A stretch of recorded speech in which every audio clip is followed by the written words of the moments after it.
मिश्राज IAS academy में आप सभी का स्वागत है। और रिजर्व बैंक ऑफ इंडिया के इस सीरीज में इससे पिछली क्लास में हम लोगों ने आरबीआई के गठन, उसके डेवलपमेंट और उसके स्ट्रक्चर के बारे में पढ़ा था। हमने कहा था कि हम इसके स्ट्रक्चर के अलावा इसके फंक्शंस पर भी विस्तृत चर्चा करेंगे। तो आज हम लोग इसके फंक्शंस पर चर्चा करने जा रहे हैं, लेकिन इसके फंक्शंस पर जाने से पहले हम इसके प्रियम्बल को देखते हैं। जैसे भारतीय संविधान के प्रस्तावना में, प्रियम्बल में भारतीय संविधान की एक पूरा का पूरा ढांचा या पूरी उसकी कार्यप्रणाली पता चल जाती है, वैसे ही जब हम आरबीआई के इस प्रियम्बल को देखते हैं तो यहां पर आपको ये पता चल जाता है कि आरबीआई का उद्देश्य क्या है और उसका कार्य क्या है। तो इसको प्रियम्बल को पहले देखते हैं। देखिए, आरबीआई के प्रियम्बल में ये कहा गया है कि ये आरबीआई जो है ये मौद्रिक स्थिरता प्राप्त करने की दृष्टि से, यानी कि मॉनेटरी स्टेबिलिटी। अब देखिए, इन शब्दों पर थोड़ा ध्यान दीजिएगा। ये क्या कह रहे हैं कि मॉनेटरी स्टेबिलिटी चाहिए इनको, यानी कि प्रियम्बल में सबसे पहली बात जो इन्होंने चर्चा की है वो है मॉनेटरी स्टेबिलिटी, यानी मौद्रिक स्थिरता प्राप्त करने की दृष्टि से बैंक नोटों के निर्गम को विनियमित करना, यानी कि जो इशूइंग ऑफ करेंसी होगा उसको रेगुलेट करेंगे। तो इशूइंग करेंसी आप जानते ही हैं कि रिजर्व बैंक का एक बहुत इंपॉर्टेंट काम है कि करेंसी को जारी किया जाना। और ये चीज आप सबको पता है कि आरबीआई 1 रुपए का नोट नहीं छापता।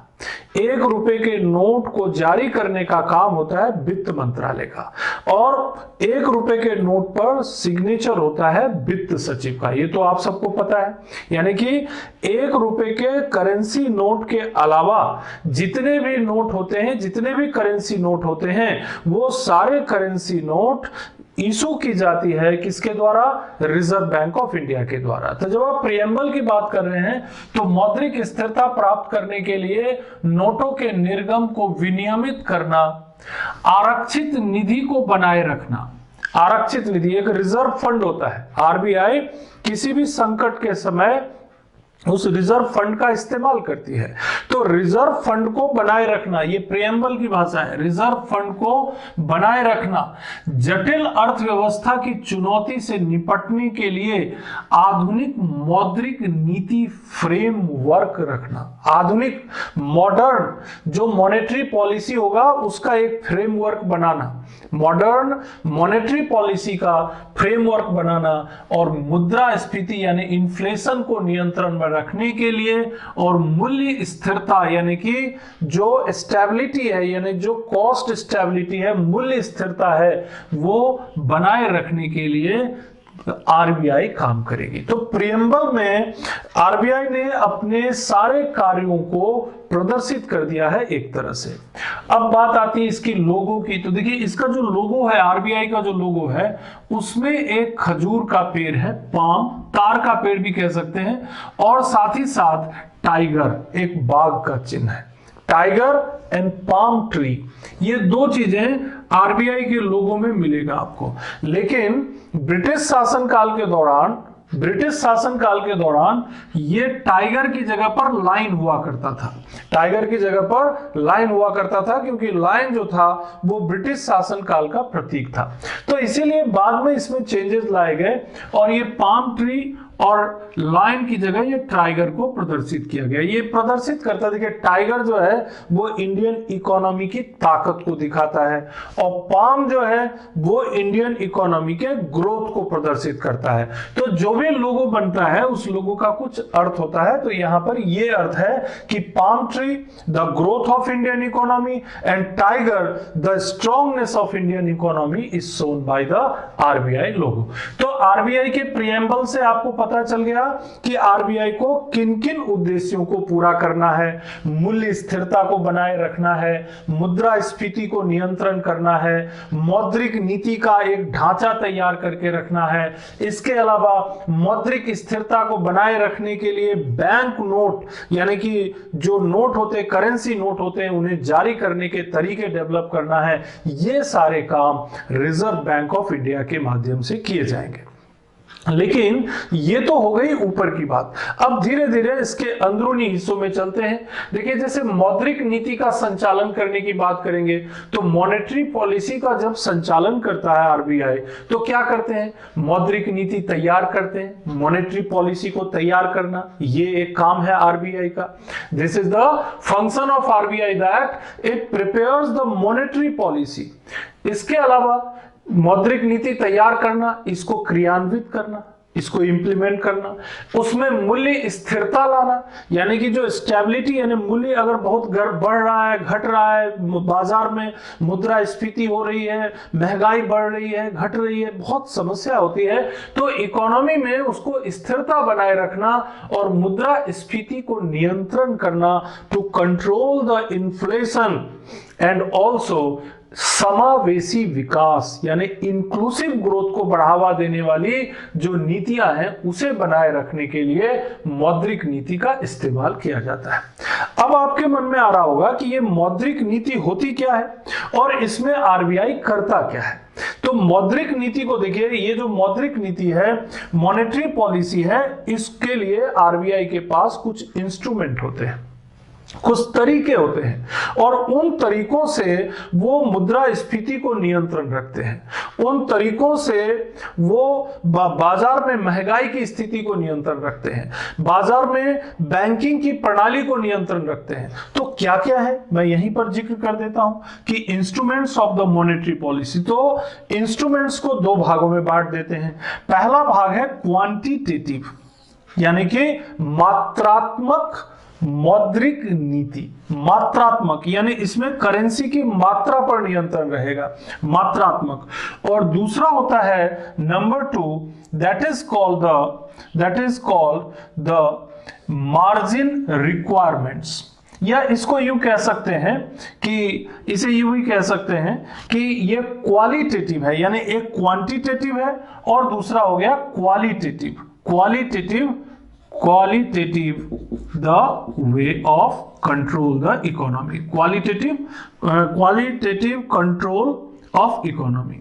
ठीक है, तो दो तरह का कंट्रोल हो गया, एक तो क्वांटिटेटिव है और दूसरा मॉनेटरी पॉलिसी को कंट्रोल करने के लिए एक क्वांटिटेटिव हो गया और दूसरा क्वालिटेटिव हो गया। अब इस पर एक एक करके बात करते हैं। देखिए, जब क्वांटिटेटिव की बात आती है तो इसमें बाजार में मुद्रा की मात्रा, क्वांटिटी की बात होती है। बाजार में जो मुद्रा का फ्लो है, जो तरलता है, लिक्विडिटी है, वो संतुलित होनी चाहिए। अगर मुद्रा का प्रवाह ज्यादा होगा तो इससे भी समस्या होगी, इससे मुद्रास्फीति बढ़ेगी, महंगाई बढ़ेगी। और अगर मुद्रा की मात्रा कम हो जाएगी तो इससे भी इकोनॉमी में समस्या आएगी, क्योंकि लोगों के पास खरीदने के लिए पैसे ही नहीं होंगे। तो इससे आने वाले समय में डिप्रेशन और रिसेशन की स्थिति हो जाएगी, मंदी की स्थिति हो जाएगी। तो इनके बीच एक संतुलन बनाए रखना ये बहुत जरूरी होता है और इसीलिए reserve bank of India quantitative तरीकों का इस्तेमाल करते हैं। सबसे पहला तरीका होता है bank rate. Bank rate is a way, ये वो तरीका है जिस पर आरबीआई अन्य बैंकों को दीर्घकालिक ऋण उपलब्ध कराती है। लॉन्ग टर्म अगर डेब्ट देना है, कर्ज देना है, तो इसके लिए रिजर्व बैंक क्या करती है, एक रेट तय कर देती है। Reserve bank prepares a rate, एक रेट तय कर देती है कि भाई आज की डेट में, जैसे देखिए ये 5 फरवरी 2021 को जो मीटिंग हुई थी उसमें ये तय किया गया था कि अभी बैंक रेट 4.25% रहेगा, 4.25%। अब ये लेटेस्ट है, अब ये चेंज होता रहता है, तो आप लोग ध्यान दीजिएगा थोड़ा। लेकिन यहां पर उदाहरण के लिए मैं बता रहा हूं कि ये 4.25 बैंक रेट है। अब आरबीआई को मान लीजिए मॉनेटरी पॉलिसी के तहत बाजार में मूल्य की स्थिरता लाना है, स्टेबिलिटी ऑफ प्राइस रखना है, इन्फ्लेशन को कंट्रोल रखना है, तो क्या करेगी। अब इन्होंने ये तय किया हुआ है कि भाई अभी जो है बैंक रेट ये रहेगा, अगर इसको बढ़ा देंगे, अगर 4.25% को बढ़ा दिया जाएगा तो इसका क्या इंपैक्ट आएगा। अगर 4.25% को बढ़ा देंगे तो इसका मतलब ये हुआ कि जो बैंक जब आरबीआई के पास कर्ज लेने के लिए जाएंगे तो उनको कर्ज महंगा मिलेगा, ध्यान से समझने की जरूरत है। जब कॉमर्शियल बैंक, जब वाणिज्यिक बैंक आरबीआई के पास कर्ज लेने के लिए जाएंगे तो उनको कर्ज महंगा मिलेगा। जब बैंकों को, यानी जो वाणिज्यिक बैंक है, उनको कर्ज महंगा मिलेगा तो वो भी क्या करेंगे, वो जब कस्टमर को, यानी अपने खाता धारकों को कर्ज देंगे या उद्योगों इंडस्ट्रीज के लिए कर्ज देंगे तो वो महंगा कर्ज देंगे। तो अगर बाजार में कर्ज महंगा होगा, अगर लोगों को ज्यादा इंटरेस्ट रेट पर अगर पैसा मिलेगा तो लोग कर्ज कम लेंगे। यही चीज बैंकों के लिए भी होगा। यही चीज बैंकों के लिए होगा कि भाई आरबीआई क्या करेगी, अगर आरबीआई के पास बैंक जाते हैं, कॉमर्शियल बैंक जाते हैं, वाणिज्यिक bank, nationalised bank, schedule bank RBI के पास जाते हैं और उनको महंगे दर पर अगर कर्ज मिलता है तो स्वाभाविक है वो भी कम कर्ज लेंगे। इस तरह से बाजार में जो है मुद्रा की जो तरलता है उसमें कमी आएगी।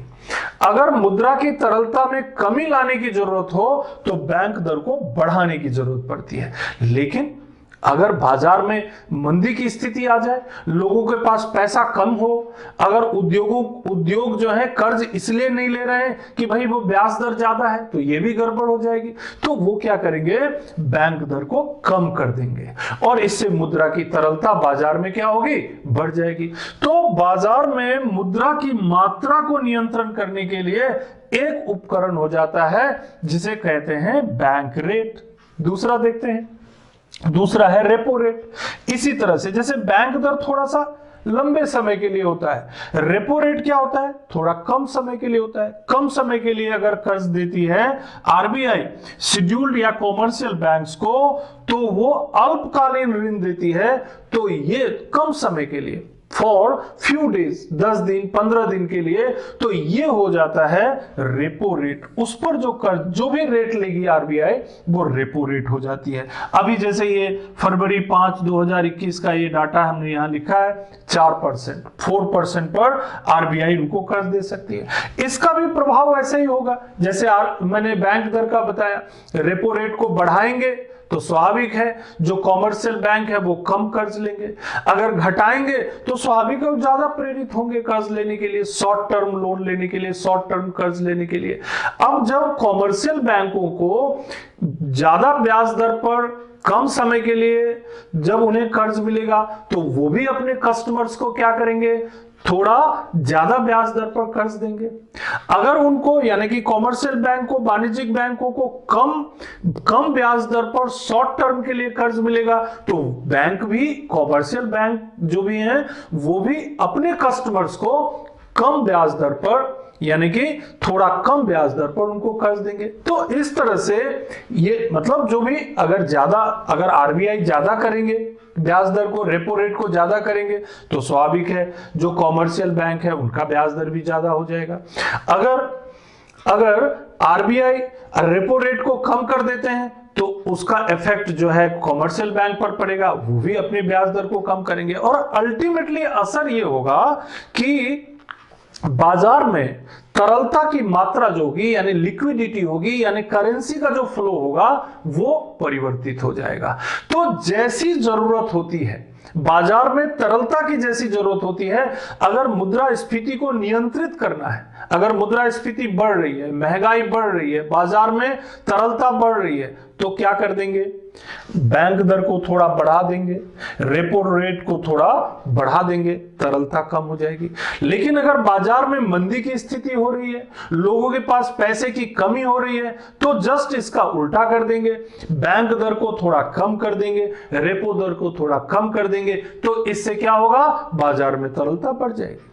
तो इस तरह से रिजर्व बैंक क्वांटिटेटिव जो बाजार में करेंसी की मात्रा रहती है उसको चेंज करती है। जस्ट आगे देखते हैं रिवर्स रेपो रेट की अगर बात करते हैं, रिवर्स रेपो रेट जो है वो रेपो रेट का जस्ट उल्टा होता है।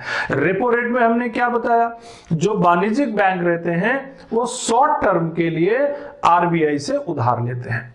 रिवर्स रेपो रेट में क्या होगा, बाजार में तरलता बढ़ चुकी है, बाजार में करेंसी की मात्रा ज्यादा हो गई है, अब आरबीआई के पास चिंता ये आ गई है कि भैया हमको मुद्रास्फीति को कम करना है, हमको बाजार में तरलता को कम करना है, महंगाई को कम करना है, कैसे होगा? तो जब तरलता को वापस आरबीआई अपने पास खींचती है, सोखती है, तरलता को सोखना, तरलता को खींचना यानी कि करेंसी की मात्रा को बाजार में कम करना, तो जब आरबीआई कॉमर्शियल बैंक से अल्पकालीन ऋण लेकर तरलता को कम करती है तो उसे कहा जाता है रिवर्स रेपो। थोड़े समय के लिए बैंकों को बोलती है आप अपने पास से पैसा मेरे पास रख जाइए, अभी बाजार में इतने पैसों की जरूरत नहीं है, इतना कर्ज बांटने की जरूरत नहीं है, प्लीज आप जो है ये 3.35% अभी का रेट है 5 फरवरी 2021 का, रिवर्स रेपो रेट के माध्यम से तरलता को कम करने का प्रयास करती। तो ये नॉर्मल रेट है। अगर रिवर्स रेपो रेट को बढ़ाएंगे तो क्या असर होगा, रिवर्स रेपो रेट को कम करेंगे क्या असर होगा? फिर इसमें आप दिमाग लगा सकते हैं कि भाई अगर रिवर्स रेपो रेट ज्यादा करेंगे तो स्वाभाविक है जो कॉमर्शियल बैंक हैं वो सोचेंगे भाई वाह बहुत अच्छा, आरबीआई में ज्यादा इंटरेस्ट मिल रहा है, रिजर्व बैंक में ज्यादा इंटरेस्ट मिल रहा है, तो चलो हमारे पास जो पैसा है, हमारे पास जो करेंसी है उसमें से एक बड़ा अमाउंट जो है कहां रख देते हैं? आरबीआई के पास, इंटरेस्ट कमाने के लिए। अब जो बैंक, जो कॉमर्शियल बैंक जो जनता से जुड़ी हुई है उस बैंक के पास करेंसी की मात्रा कम हो गई। अगर उनके पास करेंसी की मात्रा कम हो गई तो वो ग्राहकों को, अपने ग्राहकों को कम कर्ज देंगे या अपने इंडस्ट्रीज को कम कर्ज देंगे या इंफ्रास्ट्रक्चर डेवलपमेंट के लिए कम कर्ज देंगे, तो क्या हो जाएगा? स्वाभाविक है बाजार में पैसों की कमी होगी, तरलता में कमी हो जाएगी। तो रेपो रेट को आप बढ़ा दोगे, आरबीआई अगर रेपो रेट को बढ़ा देगी तो इसका ही असर होगा। अगर कम कर दे, अगर इसको रिड्यूस कर दे तो क्या होगा?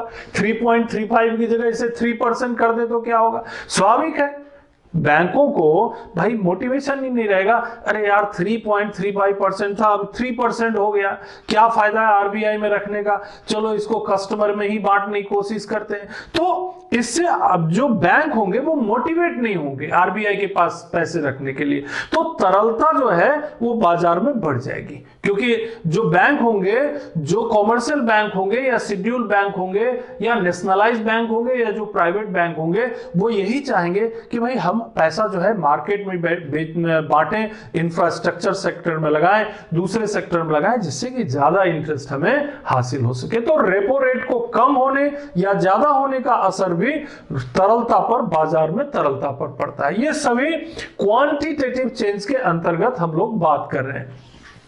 और क्या होता है? तो कैश रिजर्व रेशियो, सीआरआर।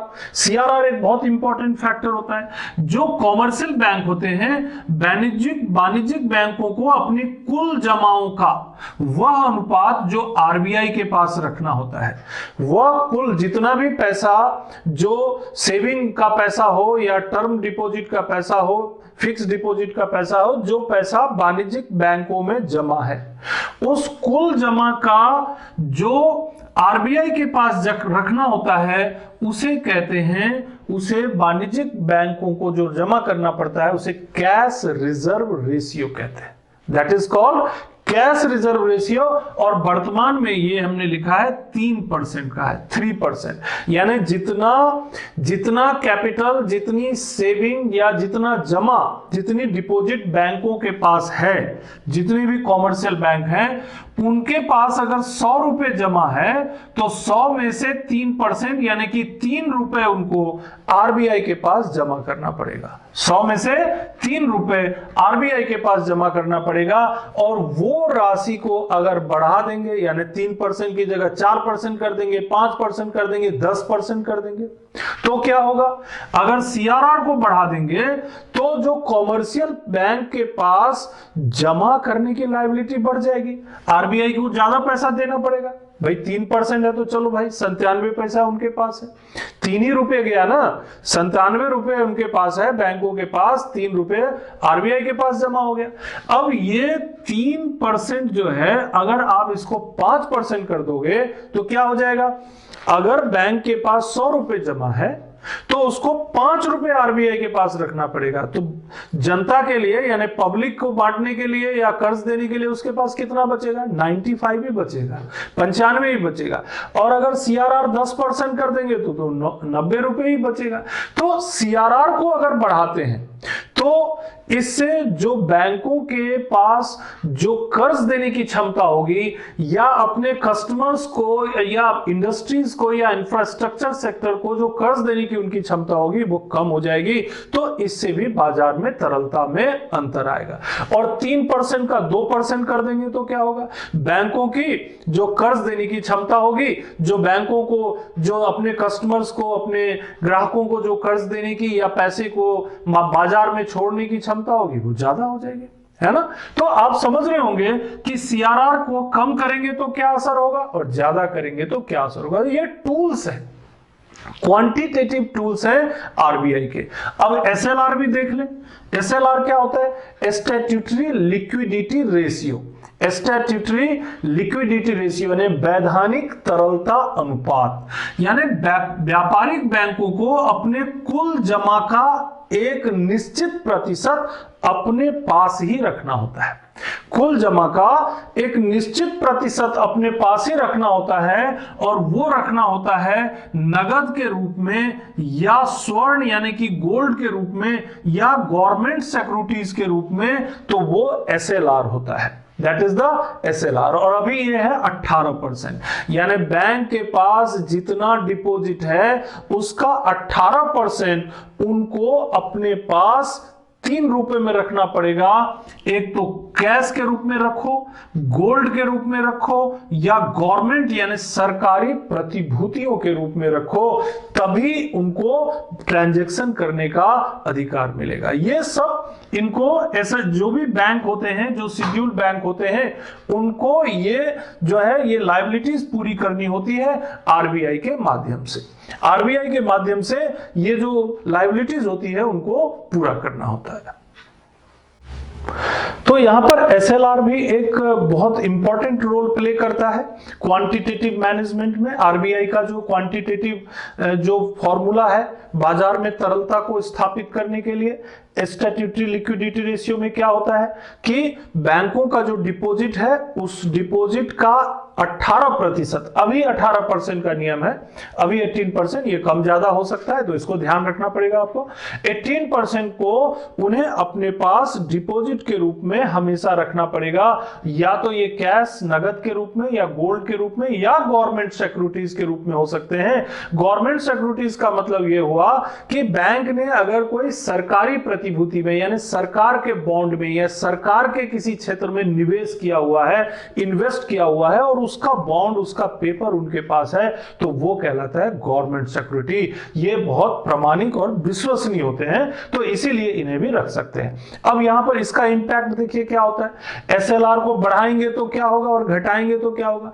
अगर एसएलआर को आप बढ़ाएंगे, स्टैट्यूटरी लिक्विडिटी रेशियो को बढ़ाएंगे, यानी अभी 18% का मतलब क्या हुआ, अगर एक एग्जांपल के लिए बैंक के पास 100 रुपए है तो उसे 18 रुपए अपने पास रिजर्व रखना पड़ेगा, यानी कि उसे खर्च करने के लिए या लोगों में या जनता में उसको उस पैसे का उपयोग करने के लिए उसके पास केवल 82 रुपीज ही रहेंगे, 82 रुपए बचेंगे। अगर 18% की जगह इसे हम 30% कर दें तो देखिए क्या हो जाएगा, बैंक के पास अपने पैसे का उपयोग करने की जो उसकी जो क्षमता होगी वो घट जाएगी। वो 18 की जगह आपने यहां 30 किया तो बैंक के पास जो खर्च करने वाला पैसा होगा वो 70 हो जाएगा, 70 हो जाएगा, यानी कि मार्केट में करेंसी का फ्लो कम हो जाएगा। तो आरबीआई यही सब समझदारी के साथ ये जारी करती है, बैंक दर जारी करती है, repo, reverse repo, CRR, SLR, ये सब चीजें बाजार में तरलता को निर्धारित करती है, और इससे इन्फ्लेशन को कंट्रोल करने में, या अगर बाजार में मंदी हो रही है तो उसे कंट्रोल करने में, अगर महंगाई बढ़ रही है तो उसे कंट्रोल करने में, और अल्टीमेटली अर्थव्यवस्था में जो मौद्रिक जो स्थिति है यानी जो मॉनेटरी कंडीशन है उस पर आरबीआई का नियंत्रण बना रहता है। और केवल इतने से ही काम नहीं चलता, और भी कुछ उपाय करती है। देखिए एक उपाय होता है ओपन मार्केट ऑपरेशन। इसमें तो आरबीआई सीधे ही मैदान में आ जाती है। आरबीआई बॉन्ड जारी कर देती है। बॉन्ड जारी करती है कैसे कि भाई बाजार में तरलता ज्यादा है, और बाजार में तरलता ज्यादा है तो उन्होंने ये सब तरीके तो अपना रखे हैं, लेकिन अब उनको बाजार से तरलता को और कम करना है। मुद्रास्फीति ज्यादा है और महंगाई बढ़ रही है, अब उनको बाजार से तरलता को कम करना है, मुद्रा को कम करना है। कैसे होगा?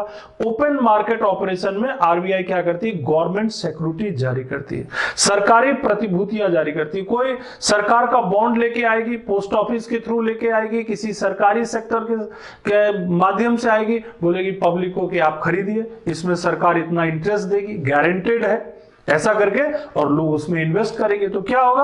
अल्टीमेटली सरकार वो बॉन्ड बेच के, यानी आरबीआई वो बॉन्ड बेच करके क्या करेगी?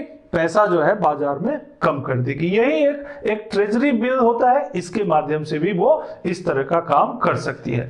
अब ये जो मैंने आपको सारे स्रोत बताए, ये सब quantitative way to control the monetary policy है, लेकिन इसके अलावा कुछ क्वालिटेटिव कंट्रोल भी होता है, यानी कि गुणात्मक नियंत्रण भी होता है। गुणात्मक नियंत्रण में क्या होता है? देखिए, मार्जिन रिक्वायरमेंट, ये एक तरीका होता है। मार्जिन रिक्वायरमेंट, मार्जिन, भाई देखिए, आप आरबीआई के पास कर्ज लेने जाएंगे, मतलब बैंक या कोई भी वित्तीय संस्थान जिसको आरबीआई से कर्ज लेने का अधिकार है, तो आरबीआई उसके बदले में कुछ मार्जिन रखती है, कुछ ना कुछ जो है धरोहर रखती है कि भाई आप इतना ले जा रहे हो तो कुछ ना कुछ यहाँ रिजर्व तो रखो, हमें पता चले कि हाँ आपके पास भी कुछ है। तो वो मार्जिन को बढ़ा देगी। अगर वो मार्जिन राशि को बढ़ा देगी तो भैया बैंक जो है या जो वित्तीय संस्थान है उनको कर्ज लेने में दिक्कत आएगी। अब अगर वो कर्ज लेने में दिक्कत आएगी आरबीआई से, तो कम कर्ज लेंगे ना, तो बाजार में क्या होगा? बाजार में ऑटोमेटिकली जो मुद्रा की मात्रा होगी कम हो जाएगी। तो इसको बोलते हैं margin requirement. Rationing of credit, कभी कभी राशनिंग भी कर देते हैं। राशनिंग कैसे? किसी इंडस्ट्री को कर्ज देना है, इससे ज्यादा नहीं दे सकते आप, नियम बना दिया, राशनिंग हो गया। इसी क्षेत्र में कर्ज दे सकते हैं, इससे ज्यादा इस क्षेत्र में कर्ज दिया नहीं जा सकता, दिस इज कॉल्ड राशनिंग, यानी नियम तय कर दिया कि कितना और किसको, दिस इज कॉल्ड राशनिंग। तीसरा होता है मोरल सुएशन, नैतिक प्रभाव, नैतिक प्रभाव डालना। मोरल सुएशन में क्या होता है? कोई ऐसी गाइडलाइन जारी कर दिया, कोई ऐसा उनको बोला कि भाई बैंकिंग सेक्टर को, कॉमर्शियल बैंक्स को, नेशनलाइज बैंक को, कि भाई हमारे देश में जो है एनपीए बहुत बढ़ता जा रहा है और ये जो हमारा एनपीए है वो बढ़ता जा रहा है, नॉन परफॉर्मिंग एसेट एनपीए बढ़ता जा रहा है, तो इसे कम करने के लिए प्रयास किया जाए। तो कर्ज ऐसे सेक्टर में दिया जाए, कर्ज ऐसे सेक्टर में दिया जाए जहां पर कि एनपीए होने की संभावना कम हो गया। अभी देखिए, ये मोरल सुएशन हो गया, मतलब कुछ नैतिक मापदंड तय कर दिए, कुछ मोरल स्टैंडर्ड तय कर दिए, और साथ ही साथ कुछ थ्रेटनिंग भी दे दी। कभी कोई ऐसा लगा, अगर आपने, आपका जो एनपीए है, नॉन परफॉर्मिंग एसेट, अगर बढ़ गया तो बैंकिंग लाइसेंस आपका रद्द कर दिया जाएगा, अगर इससे ज्यादा हो गया तो आपको ये सुविधा हटा दी जाएगी। ये क्या हुआ? ये मोरल सुएशन होता है, यानी कुछ नैतिक मापदंड बैंकों के लिए तय कर देना, ये भी एक तरीका होता है। इसके अलावा और भी कुछ तरीके अपनाते हैं, जैसे कि देखिए, एक तो ये है कि liquidity adjustment facility. Liquidity adjustment ये कोई नई चीज नहीं है। लिक्विडिटी एडजस्ट मतलब जो रेपो रेट है या रिवर्स रेपो है या बैंक दर है, इसको ऐसे एडजस्ट किया जाता है जिससे कि बाजार में तरलता संतुलित बनी रहे, तो उसको बोलते हैं liquidity adjustment facility, LAF. Marginal standing facility, एक और महत्वपूर्ण चीज, मार्जिनल स्टैंडिंग फैसिलिटी, ये 2011 में शुरू किया गया था। मार्जिनल स्टैंडिंग फैसिलिटी क्या होता है कि कभी कभी बैंकों को इमीडिएट पैसों की जरूरत है, एक दिन के लिए चाहिए, एक दिन के लिए, ओवरनाइट, तो क्या करती है ये बैंक जो है 4.25, वही आजकल जो बैंक दर है ना, वही बैंक दर के रेट से अभी बदल भी सकता है, ये है ना, एमएसएफ जो है जारी कर देती है मार्जिनल स्टैंडिंग फैसिलिटी। तो ये भी बैंक दर जैसा ही है, लेकिन ये केवल एक दिन के लिए, एक रात के लिए, बहुत शॉर्ट टर्म के लिए दिया जाता है, ठीक। इसके अलावा कभी कभी बेस रेट सिस्टम भी तय कर देती है। बेस रेट सिस्टम का जो है कॉन्सेप्ट आया 2010 में। बेस रेट सिस्टम में क्या होता है, बैंकों के लिए तय कर दिया जाता है कि इससे कम ब्याज दर पर आप कर्ज नहीं देंगे, इससे कम ब्याज दर पर आप कर्ज नहीं देंगे, या फिर ब्याज दर का एक रेंज तय कर दिया जाता है कि इतने से इतने बीच में ही आप इतने इंटरेस्ट रेट पर कर्ज देंगे, तो ये कहलाता है बेस रेट सिस्टम। तो कुल मिलाकर के देखिए जो मॉनेटरी पॉलिसी ऑफ आरबीआई है ये इसका एक बहुत महत्वपूर्ण काम है और इस काम के माध्यम से पूरे इकोनॉमी में ये लिक्विडिटी को मेंटेन रखते हैं, मुद्रास्फीति को नियंत्रित रखते हैं, मूल्य में स्थिरता बनाए रखते हैं, महंगाई को नियंत्रित रखते हैं और आरबीआई बखूबी इस काम को करती रहती है। तो ये काम आप लोग अच्छी तरह समझ गए होंगे मुझे उम्मीद है। दूसरे फंक्शन पर चलते हैं। देखिए आरबीआई एक्ट सेक्शन 45 ZB के तहत एक मौद्रिक नीति समिति का भी गठन हुआ है। मॉनेटरी कमिटी पॉलिसी 45 ZB में है ये आरबीआई एक्ट जो है 1934 का, उसके 45 ZB में ये मॉनेटरी पॉलिसी कमिटी का गठन होता है और इसमें कुल 6 सदस्य होते हैं। इसमें आरबीआई के जो गवर्नर होते हैं वो होते हैं और इसके अलावा कुछ और भी मेंबर होते हैं, विशेषज्ञ भी होते हैं। तो ये 6 मेंबर की जो कमिटी होती है ये बार बार समीक्षा करती रहती है, ऑब्जर्व करती रहती है मॉनेटरी पॉलिसी को और उसमें जरूरत होती है बदलाव की तो वो भी करती है। बैंकों के अब दूसरे काम में चलते हैं। फंक्शन ऑफ आरबीआई में बैंकों के बैंक के रूप में काम करता है, तो इसको आपको मैंने बहुत डिटेल में बता दिया। सभी बैंकों के लिए ये अंतिम उधारदाता है ना। अगर बैंकों को पैसों की जरूरत है तो वो आरबीआई के पास जा सकते हैं और जो बैंक दर होता है, रेपो दर होता है, उस सब के ऊपर वो उधार ले सकते हैं, कर्ज ले सकते हैं। सभी वित्तीय प्रणाली निजी बैंकों में पर्याप्त नकदी की उपलब्धता सुनिश्चित करते हैं। क्या कैसे उपलब्धता सुनिश्चित होगी? तो भाई वो वही तरीका रहता है, बैंक दर के माध्यम से, रेपो दर के माध्यम से, रिवर्स रेपो को तय करके और आपका जो एसएलआर, सीआरआर वगैरह होता है, ये सब इसीलिए बनाया गया है कि बाजार में या बैंकों में या वित्तीय संस्थानों में इतनी नकदी, इतना कैश, इतना ट्रांजैक्शन हमेशा हो कि बाजार में मुद्रा का फ्लो बना रहे, तभी तो इंडस्ट्री चल पाएगी, तभी तो इकोनॉमी चल पाएगी, नहीं तो संकट हो जाएगा। तो इसीलिए ये एक तरह से ये बैंकों का बैंक भी है और बैंकों को लाइसेंस देना हो तो कौन देगा? आरबीआई तय करेगा भाई कितने बैंकों को लाइसेंस दिया जाना चाहिए, कैसे करना चाहिए, बहुत सी चीजें। लेकिन आरबीआई जो होता है वो अपनी मर्जी से हर चीज नहीं करता, वित्त मंत्रालय के थ्रू यानी भारत सरकार के थ्रू उसके पास आदेश निर्देश आते रहते हैं और इस तरह से जो आरबीआई है ये बैंकों के बैंक के रूप में भी काम करते हैं। इसके अलावा भारतीय बैंकिंग और वित्तीय व्यवस्था को विनियमित करता है। Regularize the banking and financial system of the banking system of India. तो इसमें भी कुछ बताने की जरूरत नहीं है। बैंकों को लाइसेंस देना है या बैंकों के लिए मापदंड तय करना है, कैसे काम करेंगे आप, जैसे मैंने अभी बताया आपको कि वो मोरल सुएशन है ना, कैसे काम करना है, कुछ मापदंड, वो मापदंड तय करने का काम भी आरबीआई के द्वारा होता है। तो ये काम भी आपको पता चल गया। अच्छा, ये सरकार के बैंकर वो एजेंट और सलाहकार की भूमिका में भी काम करते हैं।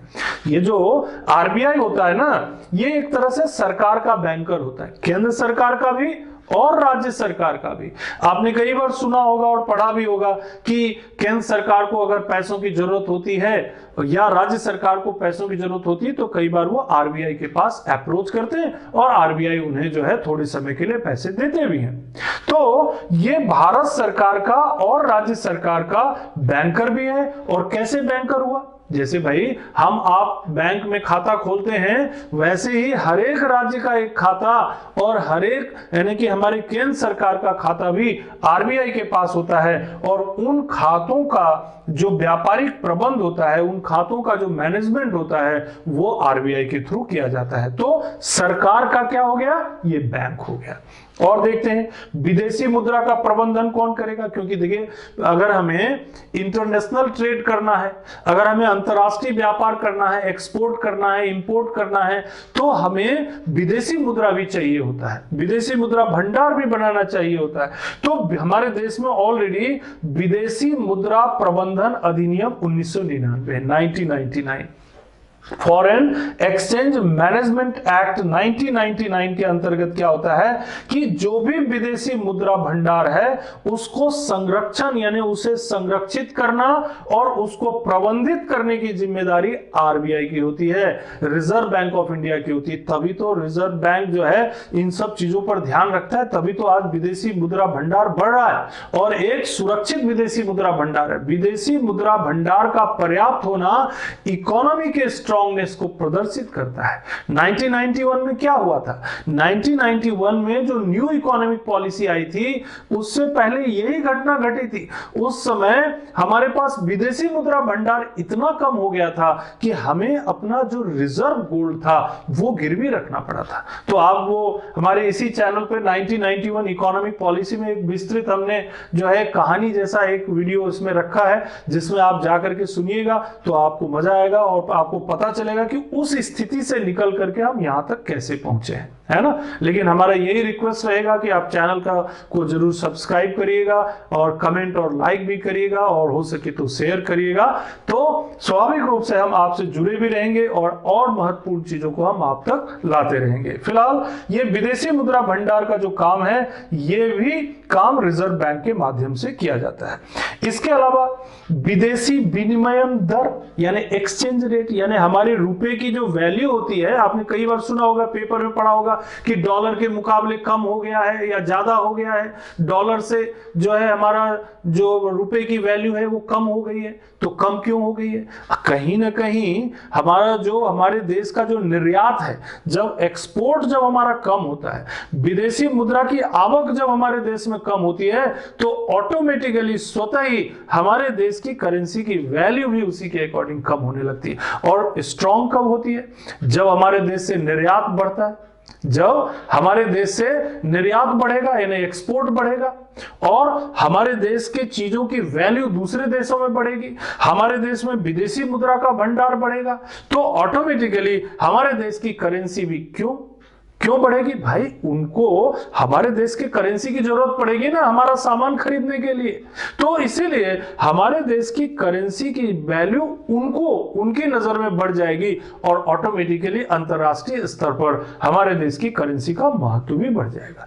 तो इसको कंट्रोल करने का, अगर कभी मान लीजिए भारत की जो मुद्रा है उसकी कीमत कम होने लगती है ना, तो इस पर ध्यान देना पड़ता है कि कैसे हमें वैल्यू को कैसे बढ़ाया जाए, दूसरे देशों की मुद्रा की तुलना में कैसे इसे इंक्रीज किया जाए इसकी वैल्यू को, तो ये भी आरबीआई तय करती है। और एक और महत्वपूर्ण काम यहां पर देखेंगे आप कि इशू ऑफ द नोट यानी करेंसी नोट जारी करना, ये बड़ा महत्वपूर्ण काम है।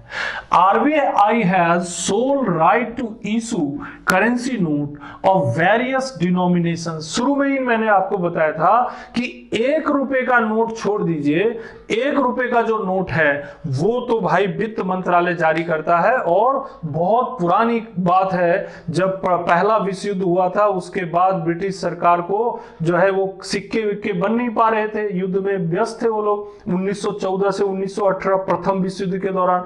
तो ब्रिटिश सरकार को मजबूरन क्वाइंस की जगह पे 1 रुपए का नोट छापना पड़ा।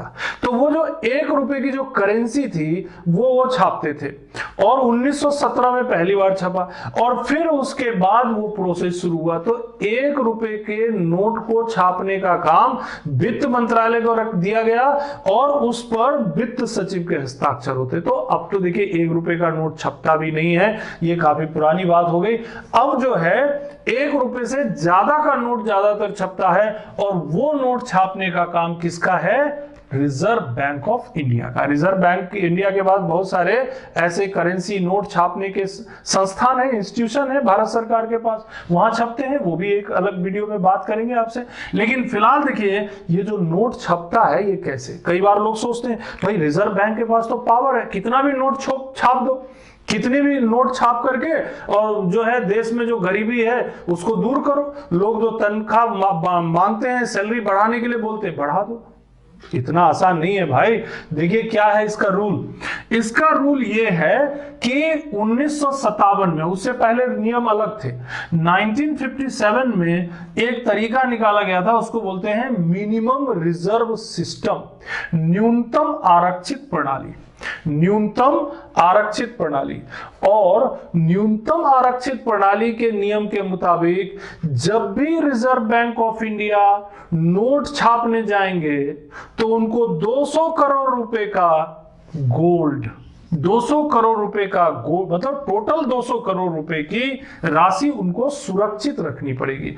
उसमें 115 करोड़ रुपए गोल्ड के रूप में होगा, 115 crore rupees in gold form and 85 crore rupees in foreign currency. 200 crore आपको रिजर्व रखना ही पड़ेगा, नहीं रखेंगे तो ऐसा नहीं चलेगा। न्यूनतम आरक्षित प्रणाली नियम कहते हैं इसको, 1957 में आया।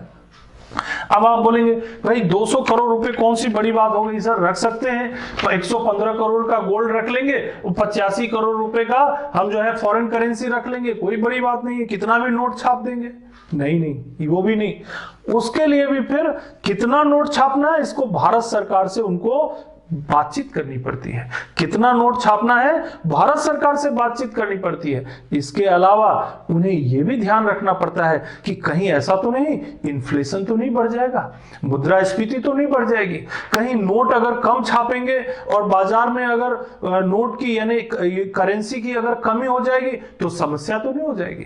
तो इन सब बातों को ध्यान में रख करके वो करेंसी नोट को छापते हैं, ऐसा नहीं कि कितना भी छाप दिया। तो दो बेसिक चीजें हैं कि भाई देखिए ये जो 200 करोड़ रुपए की राशि आपको बताया, 115 करोड़ रुपए in gold form and 85 crore in foreign reserve यानी विदेशी संपत्ति के रूप में, फॉरेन करेंसी के रूप में रखना इसलिए जरूरी होता है कि इससे देश की जनता को ये विश्वास होता है कि ये जो नोट इस्तेमाल किया जा रहा है, ये जो नोट हम लोग उपयोग कर रहे हैं, ये नोट पर देखिए एक लाइन लिखा हुआ है, मैं धारक को 100 रुपए अदा करने का वचन देता हूं। 100 रुपए का ये नोट है और इसमें हिंदी में भी लिखा है, अंग्रेजी में भी लिखा है और ये देखिए यहां पर 15 भाषाओं में ऑलरेडी लिखा है, यानी कि टोटल इस पर 17 लैंग्वेजेस हैं, है ना। और 100 रुपए का नोट है ये, और इस पर रानी की वाव का, एक भारतीय संस्कृति का एक महत्वपूर्ण धरोहर है, उसका चित्र भी बना हुआ है। तो यहां पर देखिए ये जो लाइन है ना, मैं धारक को 100 रुपए अदा करने का वचन देता हूं, इस वचन का बहुत महत्व होता है और ये भारत सरकार के बिहाफ पे दिया जाता है ना। यहां ऊपर देखिए, reserve bank of India guaranteed by the central government, केंद्र सरकार ने गारंटी दी हुई है और ये बात उनके बिहाफ पर कहा जा रहा है, ये बात उनके बिहाफ पर कहा जा रहा है और नीचे गवर्नर साहब का साइन होता है, आरबीआई के गवर्नर सर का। तो ये जो नोट है जिसका हम लोग उपयोग करते हैं, इस नोट का उपयोग करते समय इस बात की गारंटी होती है कि रिजर्व बैंक के पास इसके बदले में जो है कोई ना कोई रिजर्व उपलब्ध है, कोई ना कोई या तो गोल्ड उपलब्ध है या उनके पास फॉरेन करेंसी उपलब्ध है। यानी कि इस 100 रुपए की वैल्यू केवल 100 रुपए कागज की नहीं है, इसके बदले में हमारे पास रिजर्व बैंक के पास रिजर्व मौजूद है और इसी वचन की ये वैल्यू है। ये जो वैल्यू जो बात कर रहे हैं ना, वो जो ये गारंटी दी गई है ना भारत सरकार की, आरबीआई जो गारंटी, आरबीआई गवर्नर जो गारंटी दे रहे हैं, उसकी कीमत है। तो इसीलिए कहते हैं कि रिजर्व बैंक जितने रुपए का नोट छापती है उतने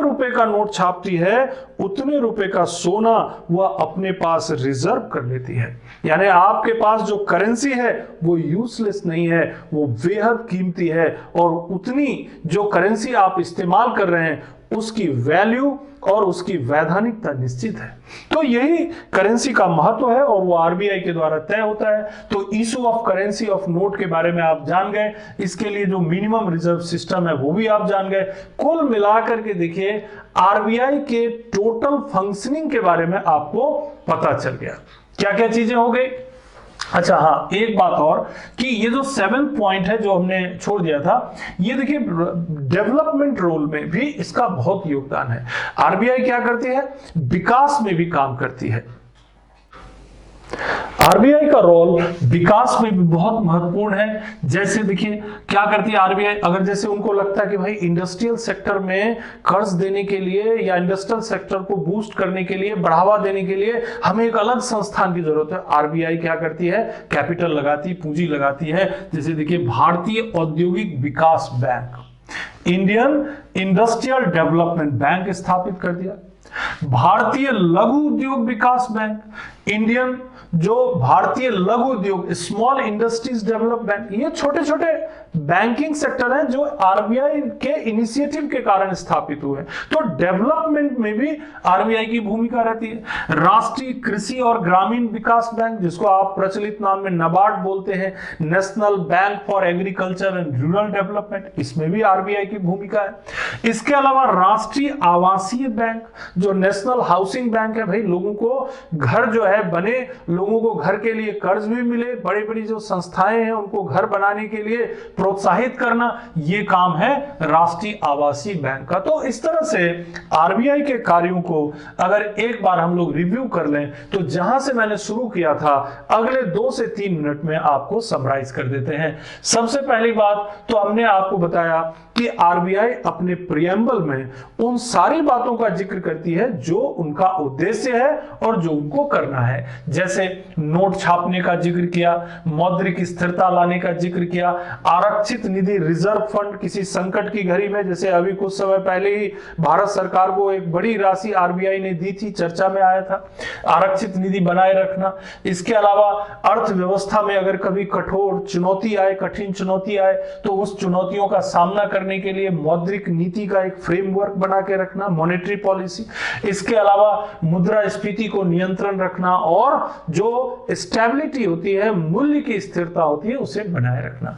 इसका जो प्रतीक चिन्ह है अपने आप में इंडियन इकोनॉमी की स्ट्रांगनेस और उसके ग्रोथ को प्रदर्शित करता है। इसके अलावा हमने देखा कि हमारे पास मौद्रिक नीति को समय समय पर समीक्षा करने के लिए एक मॉनेटरी पॉलिसी कमिटी होती है जिसमें कुल 6 सदस्य होते हैं, including the governor of the RBI.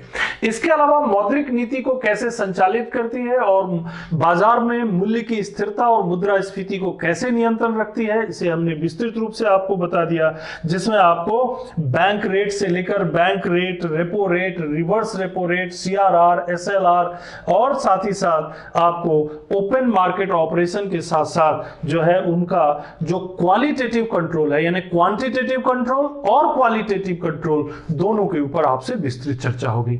इसके अलावा आरबीआई किस तरीके से बैंकों के बैंक के रूप में काम करते हैं, भारतीय बैंकिंग और वित्तीय व्यवस्था को रेगुलेट करते हैं, उनको विनियमित करते हैं, सरकार के बैंकर के रूप में काम करते हैं और साथ ही साथ विदेशी मुद्रा का प्रबंधन करना, यानी फॉरेन करेंसी को मैनेज करना, उसे सुरक्षित रखना और विदेशी मुद्रा के साथ जो भारतीय मुद्रा है, इंडियन करेंसी है, उसका जो एक्सचेंज रेट है वो प्रॉपर बने रहे और इंडियन करेंसी मजबूत बना रहे, इस पर भी काम करती है।